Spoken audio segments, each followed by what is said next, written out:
Sud Radio, le débat de la semaine. Et dans le débat de la semaine à 9h08, nous retrouvons le journaliste éditorialiste écrivain Franz-Olivier Gisbert. Bonjour Franz-Olivier. Bonjour Laurence Garcia. Bon, vous venez de signer, on en parlera d'ailleurs tout à l'heure, le livre En attendant De Gaulle, le théâtre des incapables aux éditions Albin Michel. On le verra d'ailleurs avec vous. Les candidats de gauche comme de droite en prennent tous un peu... un petit peu quand même. Faut dire les choses. Voilà, parlons vrai. Le journaliste Johan Gillet. Bonjour Johan. Bonjour Laurence Garcia, bonjour Franz. Bonjour Johan. Tous les deux zoomés. Autour de cette question du jour qu'on pose sur Twitter à nos auditeurs depuis 7h du matin, selon vous, est-ce que le premier tour de la présidentielle est-il déjà joué ? Une grosse majorité de nos auditeurs répondent que non à 63% et 24% d'entre eux disent les sondages se trompent. Franz-Olivier Gisbert, vous qui en avez couvert des campagnes présidentielles, rien n'est joué selon vous ? Rien n'est jamais joué. Les sondages ne se trompent pas. Ils se trompent un peu, mais la marge d'erreur est faible. En 2002, ils se sont bien plantés quand même. Hein. Non. Il y a toujours des phénomènes de dernière minute. Par exemple, vous vous souvenez, au municipal, en 2021, il y avait un taux d'abstention absolument record. Et dans ce cas-là, les résultats sont faussés. C'est-à-dire, arrivent en tête des candidats qui n'étaient pas du tout attendus.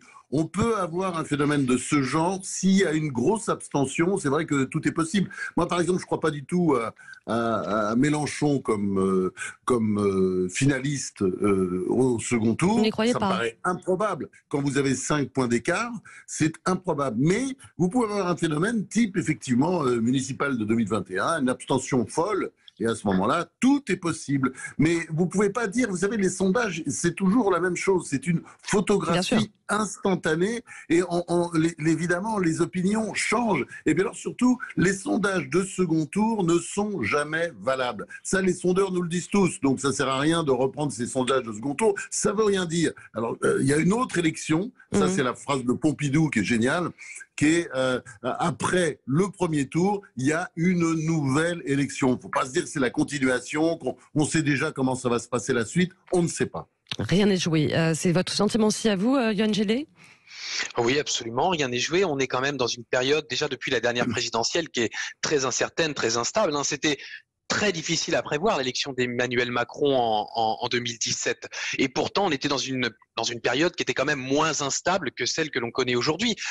En 2017, qu'est-ce qui s'était passé ? Il y avait eu, par exemple, François Fillon qui avait eu des révélations en pleine campagne, qui avait complètement rebattu les cartes alors qu'il avait créé la surprise pendant les primaires, comme quoi une affaire peut venir tout perturber. Là, c'est la même chose, sachant qu'en plus, on est sur un terreau qui est quand même très fertile, beaucoup de colère sociale, beaucoup de manifestations quand même pendant 5 ans. Donc, nous sommes en plus en guerre sanitaire, nous disait-il, maintenant en guerre réelle, la guerre en Europe. Moi, je pars du principe que quand un terrain est aussi friable, si je puis dire, beaucoup de choses peuvent se passer, même si, bien sûr, ceux qui ont déjà, j'ai envie de dire, installé une confortable avance sont quand même, somme toute, ceux qui sont en mesure d'arriver de manière la plus probable au second tour, c'est évident. Je pense donc à Emmanuel Macron et à Marine Le Pen. Ouais. Alors, on a beaucoup de commentaires d'auditeurs sur Twitter en colère contre les sondages qui influencent le vote des indécis, des abstentionnistes. On compte quand même 30% d'indécis.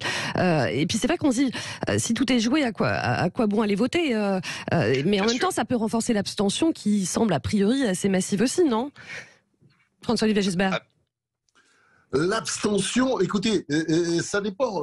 On a eu des abstentions records pendant les municipales et les régionales. Alors, ce sont typiquement des abstentions qui faussent tout, puisque les pauvres Strasbourgeois et les pauvres Lyonnais qui demandaient pas tant sont retrouvés avec des équipes municipales absolument improbables et absurdes.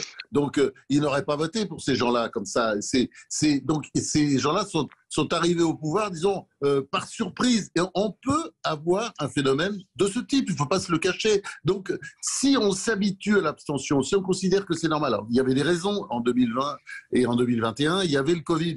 Là, aujourd'hui, objectivement, il y a toujours un peu de raison, parce qu'il y a toujours un peu de Covid qui traîne. Et il faut espérer, en tout cas, que les Français votent, parce que les surprises, elles viennent toujours, enfin la plupart du temps en tout cas, de l'abstention. Il peut y avoir aussi des événements de dernière minute parce que nous avons depuis, alors il y a beaucoup de thèses qui ont été écrites là-dessus, mais c'est l'évidence, il y a des électeurs aujourd'hui, et pas seulement en France, c'est un phénomène mondial.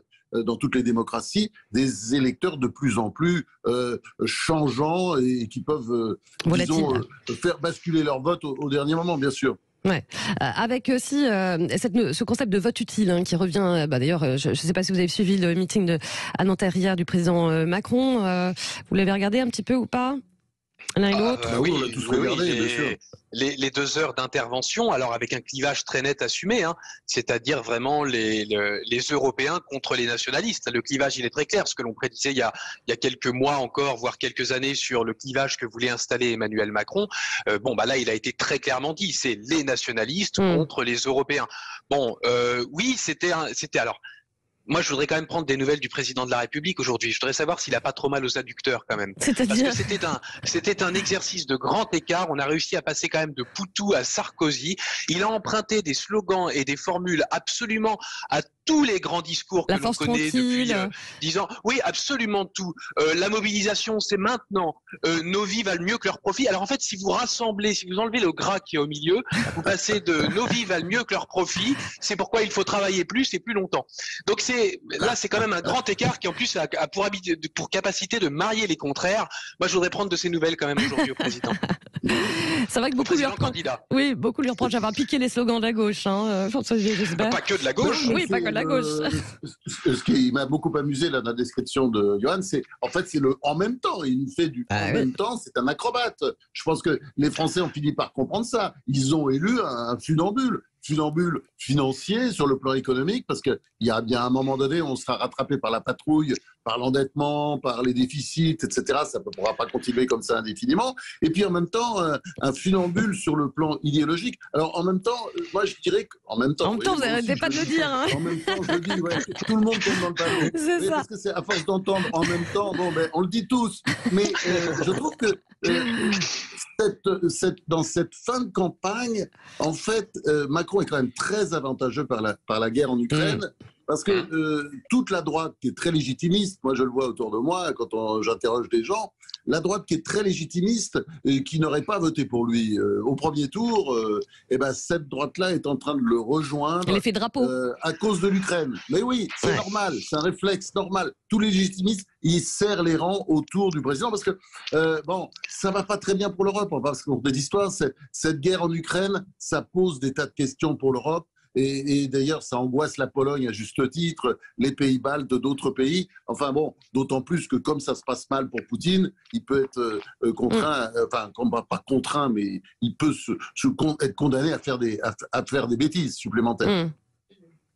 On vous a perdu là, François-Olivier, vous avez terminé. Je suis là, oui, je suis toujours là. C'était un point. C'était un point. Un peu, Johan, si vous permettez. Bien sûr, voilà.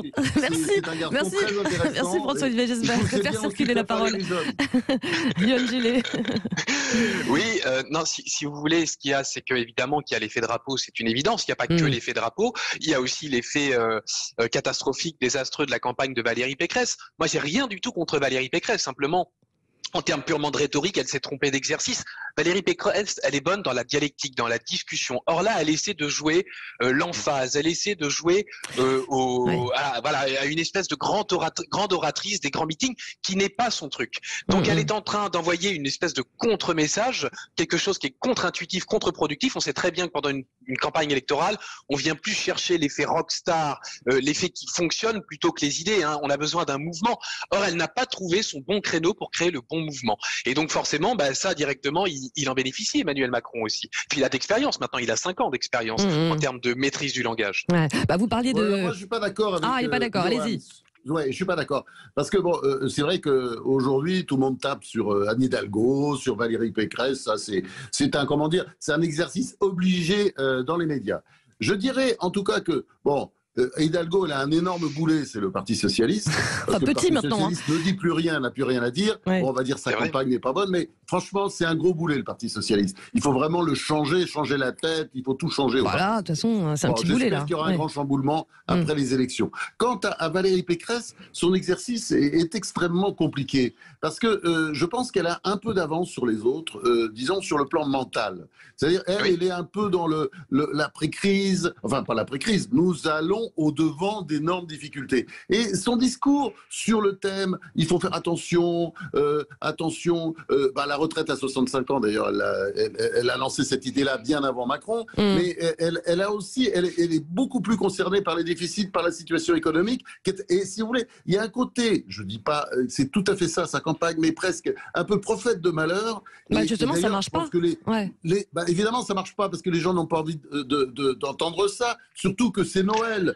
C'est Noël en avril, tout le monde distribue, on a plein de Père Noël qui puis on a la neige. Des choses absolument, à commencer par le président de la République sortant, des choses absolument hallucinantes auxquelles d'ailleurs, quand on raisonne un peu, on ne peut pas croire, parce qu'il y a énormément de foutage de gueule et il y a beaucoup de candidats qui prennent les électeurs pour des imbéciles. À commencer par Yannick Jadot. Alors j'ai trouvé ça complètement dingue l'autre jour, en parlant de la neige en avril, qui montrait qu'il y avait un gros problème de réchauffement climatique, ce qui est une aberration, mais le pauvre, moi qui ai vécu à la campagne, je veux dire, la neige en avril, on connaît tout ça, mais le pauvre, mais comment il peut oser dire des conneries pareilles?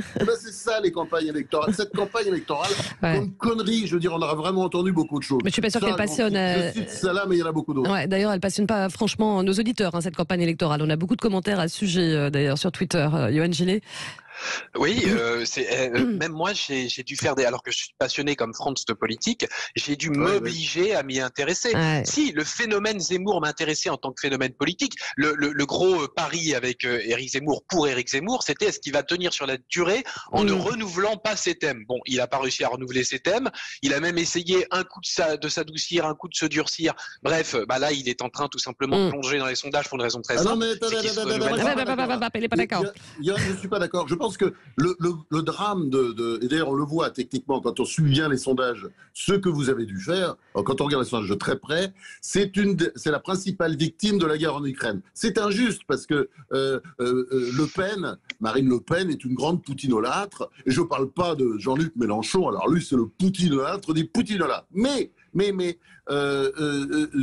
Zemmour n'a pas su faire le virage tout de suite. Il a attendu un peu et on voit bien techniquement, il a perdu 3 points à la suite de la guerre en Ukraine. Et là, à ce moment-là, c'était un peu fini. Et en plus, il est l'auteur d'une phrase, vous me direz, Mélenchon a pu dire peut-être aussi de cette phrase incroyable qu'il y aurait besoin en France d'un Poutine français. Ah bah oui, quand même. Tu parles, Charles. En tout cas, pour nos auditeurs, verdict, sondage, premier tour de la présidentielle, est-il déjà joué pour vous? Franchement, pas. À 63%. Et les sondages se trompent aussi à 24%. Bien sûr, on suivra. Il nous reste encore une semaine. Je rappelle, En attendant de Gaulle, le théâtre des incapables aux éditions Albin Michel, François-Olivier Gisbert. Juste d'un mot, vous n'attendez quand même pas un homme ou une femme présidentielle à la de Gaulle. Là, c'est terminé quand même. Rapidement. Mais non, mais vous savez, l'homme providentiel, il court les rues, il y en a partout. Et il se révèle au pied du pouvoir. D'ailleurs, quand vous regardez ceux qui ont changé leur pays, je pense par exemple à Gerhard Schröder en Allemagne ou Margaret Thatcher en Grande-Bretagne, je veux dire, quand ils sont arrivés au pouvoir, personne n'avait prévu que finalement ils allaient complètement changer la donne et révolutionner l'économie de leur pays. Franchement, Schröder qui venait en plus de la gauche du parti, qui aimait beaucoup le vin blanc, il adore toujours le vin blanc, enfin il n'avait pas le profil d'un grand réformateur. Or, il a fait des réformes fondamentales pour l'Allemagne et l'Allemagne vit encore dessus. Voilà, social-démocrate. Allez, c'est Albin Michel. Merci François-Olivier Gisbert, merci Yoann Gillet d'avoir été avec nous dans ce débat. Bon dimanche. Allez. Le pouvoir aux citoyens. Merci. À bientôt. Allez, à suivre dans quelques instants sur Sud Radio. On bricole avec Max Soutil, les 9h21.